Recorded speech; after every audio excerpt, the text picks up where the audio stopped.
आदर्श बहू। सुबह का समय था। सुनीता घर के काम में व्यस्त थी।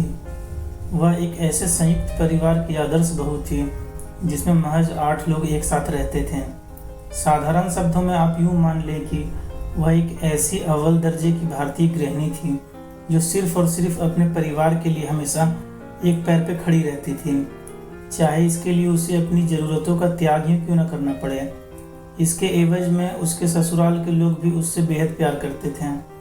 अगर सुनीता न होती तो शायद सिन्हा परिवार अब तक अलग थलग पड़ गया होता, पर संयुक्त परिवार में सभी लोगों के लिए खास बनना भी इतना सरल नहीं है जितना कि सुनने में लगता है।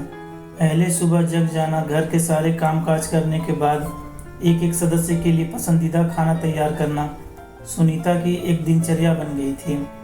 अपने काम के प्रति हमेशा सजग रहने वाली इस आदर्श बहू के अलावा घर की महिलाओं में सुनीता से छोटी उसकी लापरवाह देवरानी पूजा और स्वभाव से बहुत ही सख्त घर की मालकिन आशा मौजूद थी। घर में उनकी चलती को मान लेने में ही भलाई है। सुनीता के 2 बच्चे हैं। पूजा साइकोलॉजी में पोस्ट ग्रेजुएशन की पढ़ाई कर रही थी। इस वजह से पढ़ाई के लिए देर रात तक जगना पड़ता था। वह पढ़ लिख कर अपने जीवन में एक साइकोथेरेपिस्ट के रूप में मुकाम हासिल करना चाहती थी।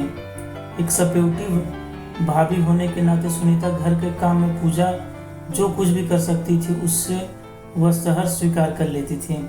एक समय की बात है, यही कोई बसंत के दौरान सुबह सुबह का वक्त था।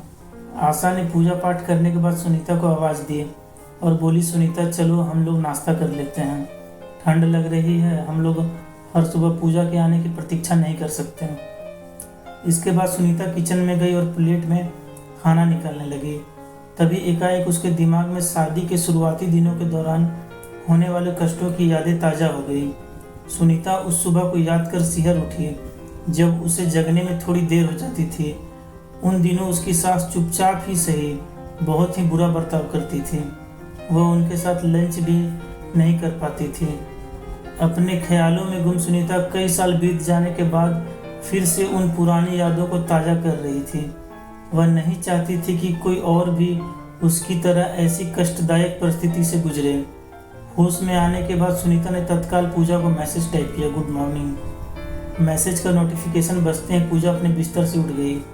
वह 10 मिनट के भीतर तैयार होकर डाइनिंग टेबल पर खाने के लिए पहुंच गई। टेबल पर बैठी आशा को देखकर वह अंदर से काफ़ी सहमी हुई थी। उस वक्त घर में चारों तरफ शांति छाई हुई थी। आशा खाने में व्यस्त थी। जब उसने अपने नज़रों को उठाया तो देखा कि सामने पूजा बैठी हुई थी। उसने बड़ी ही बेरुखी से कहा, सुनीता को बोलो कि चाय बनाए और मुझे भी एक कप दे। पूजा डाइनिंग टेबल से उठी और किचन की ओर चली गई। थोड़ी देर बाद गर्मा गर्म चाय लेकर आई और उसे टेबल पर रखकर बैठ गई। आशा ने कप उठाकर चाय की पहली चुस्की ली। वहीं पूजा चुपचाप उन्हें देख रही थी। तभी आशा अचानक से बोल पड़ी, इलायची की चाय मुझे बहुत पसंद है। माँ, आज पूजा ने चाय बनाई है, वो भी खासकर आपके लिए। उसे मालूम है कि इलायची की चाय आपकी फेवरेट है। किचन के अंदर से सुनीता बोली। उस वक्त पूजा का खुशी का कोई ठिकाना नहीं था। वह अपनी भावनाओं को एक पल भी रोके बिना किचन में गई और सुनीता को जोर से गले लगा लिया। थैंक यू, अगर आप हेल्प नहीं करती तो मैं चाय नहीं बना पाती। उस वक्त अगर आपने मैसेज नहीं किया होता तो शायद मैं अब तक सो रही होती। इसी बीच पूजा ने अपने कंधे पर एक थपथपाहट महसूस की। पीछे मुड़कर देखा तो घर की मालकिन आशा खड़ी थी। उसके चेहरे पर एक प्यार भरी मुस्कान थी। पूजा ने आज तक उनके चेहरे पर इस तरह का भाव नहीं देखा था। थैंक यू पूजा। बड़े ही सख्त स्वभाव की आशा का मन आखिरकार पिघल गया था। यह देखकर सुनीता का मन खुशी से खिल उठा।